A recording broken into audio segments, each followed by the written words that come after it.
কুরআনের সাথে সম্পর্ক বদলে দেয় জীবন। কখনো কি ভেবেছেন এই পৃথিবীতে মানুষের জন্য সবচেয়ে বড় উপহার কি? টাকা না, ক্ষমতা না, সবচেয়ে বড় উপহার হল আল্লাহর কিতাব, কুরআন। কুরআন এমন একটি বই যা শুধু পড়ার জন্য না, এটা মানুষের জীবন বদলে দেওয়ার জন্য। যখন মানুষ পথ হারিয়ে ফেলে, কুরআন তাকে পথ দেখায়।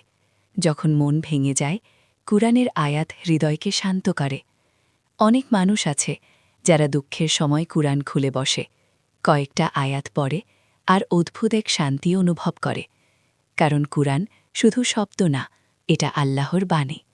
রাসূল সাল্লাল্লাহু আলাইহি ওয়াসাল্লাম বলেছেন, যে ব্যক্তি কুরআনের একটি অক্ষর পড়ে সে একটি নেকি পায়, আর সেই নেকি 10 গুণ বাড়িয়ে দেওয়া হয়। ভাবুন তো, আপনি যদি প্রতিদিন কয়েক মিনিট কুরআন পড়েন, তাহলে আল্লাহর কাছে কত নেকি জমা হয়। কুরআনের সবচেয়ে বড় সৌন্দর্য হল এটা মানুষের হৃদয়কে বদলে দেয়। যে মানুষ কুরআনের সাথে সময় কাটায়, তার চিন্তা বদলে যায়, তার মন শান্ত হয়, তার জীবন ধীরে ধীরে আল্লাহর পথে এগিয়ে যায়। তাই প্রতিদিন চেষ্টা করুন অল্প হলেও কুরআন পড়তে, এক পৃষ্ঠা না হলে কয়েকটা আয়াত, কিন্তু কুরআনের সাথে সম্পর্ক রাখুন।